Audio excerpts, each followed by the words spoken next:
It's really strange. I mean, in all the years any of us have been involved here, I've never seen a situation where there are, so many fingers firmly in so many ears. Nothing you can say is breaking the deadlock at the moment. Did you hold a punch to me, sir? I did not. I'm pushing you away from... After yet another question and answer session by the Prime Minister, a rare statement by the highly theatrical Attorney-General, her warm-up act at the party conference. Mr. Speaker, it's very good of the Prime Minister to warm up for me today. MPs wanted to know if Britain could leave the backstop provision in the draft Brexit treaty whenever it chooses. There is, therefore, no unilateral right for either party to terminate this arrangement. So it's a trap. It's a trap, one Tory MP shouted. The Chancellor gave a withering look. There is no question that the absence of a right of termination of the backstop presents a legal risk.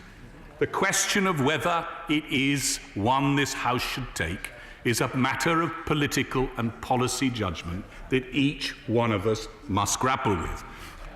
MPs had voted demanding to see the full legal opinion the Attorney-General gave the government.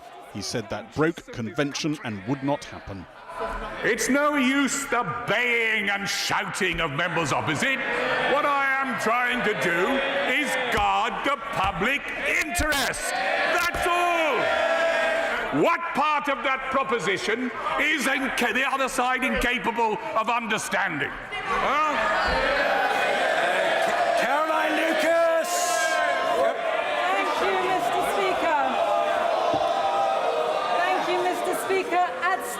Today are really serious issues, and yet this House is descending into farce, into some kind of amateur dramatics. Get off our flag! Get out of the way!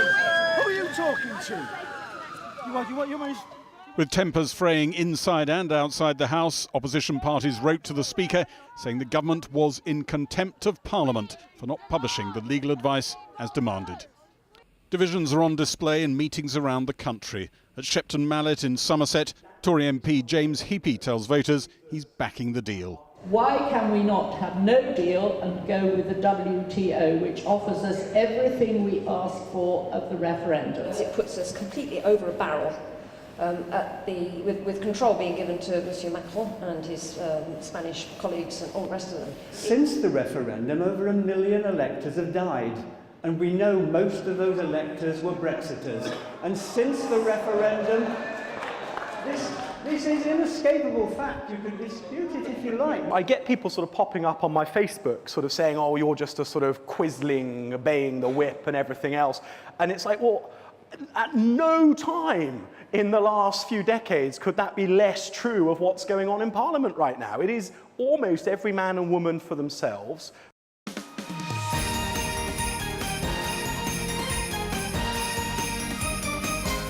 The crisis has even invaded the serenity of daytime TV. In 2 weeks' time, will you be booking a holiday? Do you think you'll still have a job in 2 weeks' time? I will still have a job in 2 weeks' time.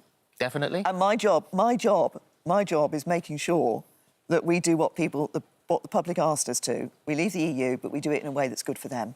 Does it look to you at the moment as though the government, the Prime Minister, is running at speed towards a brick wall? Well, sadly, I think it is, yes. I mean, it's quite clear that this vote is going to go against the government, and if we're to believe the numbers, it looks like by a very large majority the government will be defeated. Not just the deal, she's done for then as well. They're both done for, aren't they? Well, I think the Prime Minister has made this her deal. She's been very clear that this is her deal. They go together. And I think that if the vote is lost by the majority it seems to be, then clearly that raises a question about her future, and I think she has to consider that. Hey, look at this! Look at this! Thank you! The shift in opinion number 10 was banking on has not happened. If anything, the numbers for the Commons vote are getting worse, with only 7 days to go. Well, I'm joined now by the Government Solicitor General, Conservative MP Robert Buckland. How does it feel to be running towards a brick wall? Well, I think it's important that we keep on making the case. The Prime Minister has gone the length and breadth of the country. She's making the case to MPs. It's clear to me and to many other MPs that we now need to resolve Brexit in a way that delivers the result of the referendum, but in a way that makes sure that when we leave in a sensible and smooth way. So the vote will definitely go ahead on the 11th. There's no cancelling this in the face of the likelihood of loss? Well, no, I mean, it's going to be a long debate, Chris. It's going to start tomorrow. We'll have 5 days of debate. I think 8 hours a day has been set aside, so the votes must happen. Right, so let's just clarify. We will be stuck, won't we? If the backstop is triggered, we have no unilateral right to leave it. That's correct, but remember this, that the context of the backstop is vital. Neither us nor the EU want it. It's very much an insurance policy. It's there because the Belfast Agreement is of paramount importance to everybody on the island of Ireland and in the wider world, and that's why it is in the particular state that it is. We can't get around that. But in 2 years we haven't got a deal. So if in another 2 years or in 4 years we still haven't got a deal, the backstop is triggered, and that's it. We're stuck in it forever, really. Well, what was amazing was today that Geoffrey Cox, your legal boss, if you like, admitted that your only hope of getting out of it is by applying to the European Court of Justice. No, I think the important point of this is the context of it. The context of it is underpinned by Article 50. It's understood by both parties that this is a temporary solution. Remember, the EU hate the idea of a free backdoor to the single market, which is what the backstop But what's the way out? If it's temporary, what's the way out if you don't have a deal? Well, the way out is via the arbitral mechanism, which can lead to withdrawal. It seems to me that the other way out would be, well, through the arbitration mechanism, which, of course, exists within the protocol that underpins the backstop. The other way out would, of course, be a fresh agreement by the parties to agree to terminate it. I think there's been lots of talk about denouncing the treaty. I don't think that's... If both sides agree to terminate it. Yes, that's right. We know that the EU won't do that because it would lead to a hard border in Northern Ireland. So if the EU don't agree to terminate it, we are stuck in it. That's what this legal advice reveals, isn't it? Yes, and the attorney was absolutely frank on the floor of the House. He talked about the risk. But I agree with him. I think the risk is worth taking because I do not believe we will get there. I think we will get the deal. How long do we live under the auspices of the European Court? Well, it depends on particular issues. There are particular issues arising from the withdrawal agreement about, for example, outstanding cases or issues that arise under it. It's like any other limitation period. You have a reasonable period of time. What's the longest? References. The longest would be 8 years with regard to EU citizens' rights. From when? Set that out. 8 years in the case of one particular aspect of rights from the beginning of, from the end of March of 2020, and 8 years from the end of the implementation period for other aspects of EU citizens' rights. So the implementation period could be 4 years long, couldn't it? Well, so you're talking about 8 years from the end of 4 years. So we're talking about 12 years under the European Court. But remember why, Christian? Because we were talking about underpinning the rights of EU citizens here. Everybody from Eurosceptics right through the political spectrum agreed that it was the fair thing to do. The jurisdiction of the court is limited in dramatically different ways. And just to be clear, no trade deals during any of this period, is there? Oh, no, we can prepare, we can sign any? We can. That begin? We can, but we can't implement until the end of the deal. So we can't have any trade deals until... Look, what is the problem with all of this? We're trying to leave the EU in a sensible and rational way. Like any end of a relationship, it doesn't just end bang like that. It takes time for things to move on. Some people think sensible and rational is impossible, given what you've laid out. Well, I disagree. I think it is the sensible and rational option. And in this fevered time when everybody's getting, excited about the detail, let's look at the bigger picture here. We're leaving the EU in March, at the end of March. Maybe. It is going to happen, and the way in which we do it is vital, and this is why the deal is worth supporting. Customs House, for centuries, the cash-collecting heart of Britain's international trade. Ships channelled everything from tobacco to wine to wool, while taxes and tariffs were collected from bustling merchants. Those days are long gone, but as Britain prepares to leave the EU, Theresa May today again talked up the prospects of global trade deals. Once we leave the EU, we can and we will strike ambitious trade deals. For the first time in more than 40 years, we will have an independent trade policy. We've always been told that free trade deals will help save the day, pick up the economic slack that leaving the EU will have on the UK. But there are many who are now worried that both the withdrawal agreement and the political declaration, which forms the basis of our future negotiations, will prevent the UK from ever striking out as a free trading nation. So what precisely are the rules that govern our ability to trade once we leave the EU? Once the UK leaves the EU next March, Britain is free to negotiate and even sign trade deals with the rest of the world. But crucially, none can be implemented until the transition period ends in December 2020, when, in theory, we've agreed our own trade deal with the EU first. I'm delighted to be here today to announce the UK-Indonesia partnership. That's why Liam Fox, the International Trade Secretary, has been globe-trotting, talking trade with anyone who'll give him an audience in places as far-flung as Indonesia, but also the US and 20 other nations on his hit list. But what if we haven't managed to sign a UK-EU trade deal by the end of the transition period? Well, then the transition is either extended or the UK enters the so-called backstop arrangement. This means that technically we leave the EU and the single market, but remain in a customs union with the EU. So while we could sign our own trade deals at this stage, in practice we will have to apply the same tariffs as the EU because we're still tied to Europe, and they don't want us to undercut them with more competitive tariffs of our own.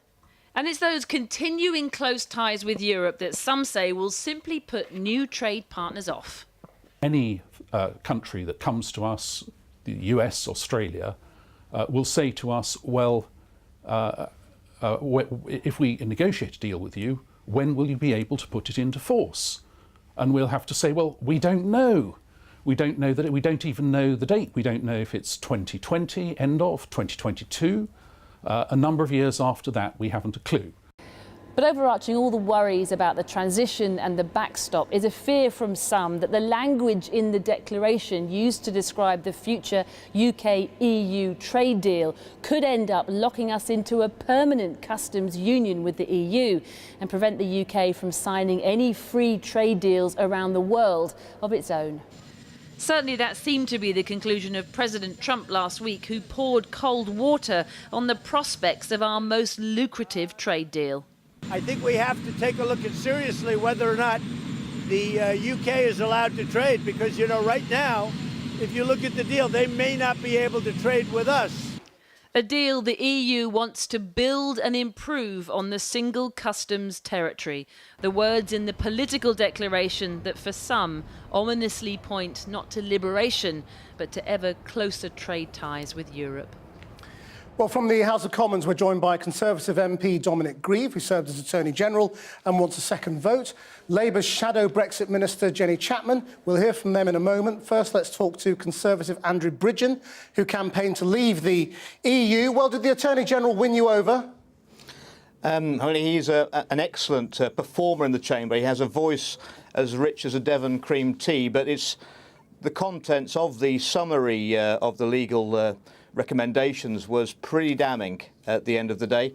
We're not going to be able to leave unilaterally the backstop. We're going to have many, many vetoes on the future relationship. If you look at the way the... So he's made it worse? He had to come and make his statement. I wonder how bad the original recommendations and advice could have been when you look at the summary being as bad as it is. Well, for the do you government. think he's in contempt of Parliament? Because that's where this is moving now. Whether that's his decision or the government's decision, ultimately the Speaker's going to take a look tonight, and I think it's pretty sure the Speaker will announce there'll be a debate tomorrow and a division as to whether the government are in fact in contempt. How will you vote? I will listen. I do have some sympathy with the national interest and national security, but I think it's difficult for the government not to release the original advice when the Cabinet have accepted and supported the Prime Minister's withdrawal agreement. Sounds like you're edging towards holding them in contempt. I want to listen to the debate before I commit myself, but there are major concerns. Thank you very much. Dominic Grieve, let's go to you now in the lobby. Do you think... yes, Dominic Grieve is there.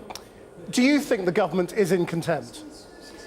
I think the government has a difficulty in that if Parliament continues to insist that this document be handed over, I think it's going to be very difficult for the government to resist. That said, as I've made perfectly plain in the past, I think that to require the government to hand over the attorney's advice, which was the motion 2 weeks ago, was mistaken. I think attorneys must be able to provide confidential advice to government, and the reality is that the document that's been published today is not a summary of the attorney's advice. It's probably much more extensive than the attorney's advice, and I do suspect that it's unlikely that the attorney's advice is going to disclose anything different in terms of the legal analysis in relation to Brexit.